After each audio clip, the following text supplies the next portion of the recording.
తెలంగాణలోని ఆ ఇద్దరు మంత్రులకు సయోధ్య లేకుండా పోయిందా? ఒకరు శాఖ మంత్రి, ఇంకొకరు జిల్లా మంత్రి. వీరిద్దరి మధ్య ఆధిపత్య పోరు మొదలైంది.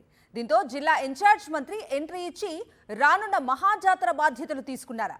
ఇంతకీ ఆ ఇద్దరు మంత్రులు ఎవరు? వాళ్ళ స్టోరీ ఏంటో చూద్దాం. వచ్చే ఏడాది మేడారంలో జరిగే గిరిజన వన జాతర కోసం ఏర్పాట్లు మొదలయ్యాయి. జాతర జరిగే ములుగు జిల్లా మంత్రి సీతక్క, ఆలయాల మంత్రి కొండా సురేఖ. ఇప్పుడు త్వరలో జరగబోయే మేడారం జాతర కంటే ఈ మంత్రుల గురించే చర్చ జరుగుతోంది. పైకి ఇద్దరం కలిసిమెలిసి ఎలాంటి లోటు రాకుండా జాతర ఏర్పాట్లు చేసుకుంటామని పైకి చెబుతున్నప్పటికీ ఇద్దరికీ అసలు పొసగడం లేదనే ప్రచారం సాగుతోంది.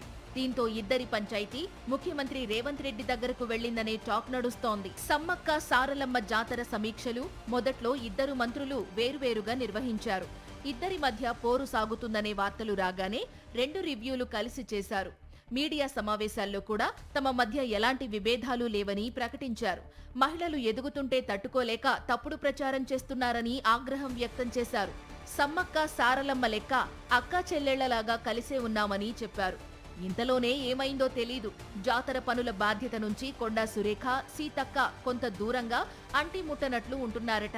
అధికారులను కమాండ్ చేయలేక లేదా ఇద్దరు మంత్రుల మధ్య సమన్వయం లేకనో కానీ సీన్లోకి జిల్లా ఇన్ఛార్జ్ మంత్రి పొంగులేటి శ్రీనివాసరెడ్డి ఎంటర్ అయ్యారు.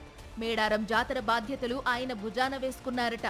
ఈ మధ్య ఆ ఇద్దరు మంత్రులతో కలిసి సెక్రటేరియట్లో మేడారం జాతర, మాస్టర్ ప్లాన్ తదితర అంశాలపై పొంగులేటి సమీక్ష చేశారు. దీంతో మహిళా మంత్రుల మధ్య సమన్వయం లేకపోవడం వల్లనే ఇన్ఛార్జ్ మంత్రికి సీఎం బాధ్యతలు అప్పగించారనే చర్చ సెక్రటేరియట్లో జరుగుతోంది. కాంగ్రెస్ ప్రభుత్వంలో ముఖ్యమైన కార్యక్రమాల ఏర్పాట్లకు సంబంధించి మంత్రుల మధ్య సమన్వయం కొరవడుతోందనే విమర్శలు వినిపిస్తున్నాయి. మేడారం జాతర మాస్టర్ ప్లాన్ విషయంలో మంత్రులకు సరైన ఆలోచన లేకపోవడంతో గిరిజన పూజారులు, స్థానిక ప్రజల నుంచి విమర్శలు వచ్చాయంటున్నారు.